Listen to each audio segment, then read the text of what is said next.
كانت في ألمانيا، وكان قد ناقش نفس المسألة وعقد عددا من الاتفاقيات وناقشوا مسألة الطاقة تحديدا ورغبة العراق في أن تدخل ألمانيا للعراق على مسألة الطاقة، على مسألة الغاز الطبيعي، خاصة وأن هذه الأمور وتفاصيل الغاز الطبيعي هي مهمة بالنسبة لألمانيا، لأن ألمانيا توقفت من عملية الحصول على الغاز الطبيعي الروسي كما تلاحظون هنا باللون الرمادي. قد انخفضت وانقطع الغاز الطبيعي الروسي على ألمانيا منذ شهر أغسطس 31 من أغسطس عام 2022، والأمور تسير بشكل طبيعي بالنسبة لألمانيا. هنالك تحديات وغيرها، ولكن ألمانيا بحاجة إلى مخارج أخرى للغاز الطبيعي، وبالتالي هذا اللقاء يعتبر مهما بالنسبة لألمانيا على عكس الرحلات السابقة أو على عكس اللقاءات السابقة إن كانت مثلا على سبيل المثال مع الحكومة العراقية السابقة. الغرب طبعا بدأ يتكيف مع ظروف حرب الطاقة التي نتحدث عنها من الحرب الروسية الأوكرانية.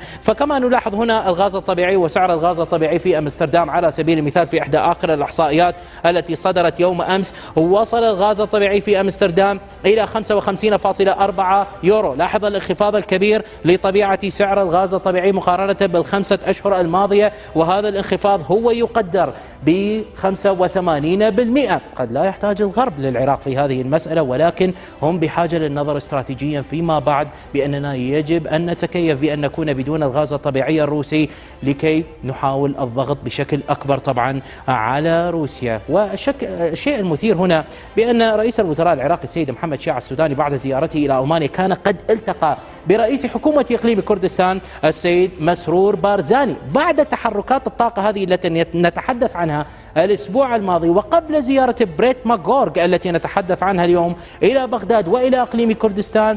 نوعا ما على ما يبدو بأن إيران استشعرت الخطر وأرسلت رسالة من خلال هجوم مفاجئ ومباغت قد تم على حقل موجود في إقليم كردستان، ألا وهو حقل كورمور الذي تديره شركة دانا الإماراتية، وهو حقل للغاز الطبيعي. تحدثت مهر نيوز الإيرانية بأنه تم استهدافه بالصواريخ وكان هجوما صاروخيا، ولكن بعد ذلك بعض المصادر الأخرى قد تحدثت بأن الهجوم قد تم على هذا الحقل الذي يأتي بهذه النقطة التي ترونها داخل إقليم كردستان. باللون الأصفر هنا هو مناطق إقليم كردستان، وباللون الأحمر هي مناطق حكومة أو الحكومة الاتحادية. تحدثت المصادر الأخرى بأن طائرة مسيرة من نوع كواد كوبتر هاجمت هذا الحقل وقامت بعملية إطلاق مقذوف نوعا ما هو الذي هاجم طبعا هذا الحقل. لا أضرار لا خسائر نهائيا، وبالتالي كما يبدو بأنها نوعا ما رسالة، خاصة وأن هذا الحقل قد استهدف سابقا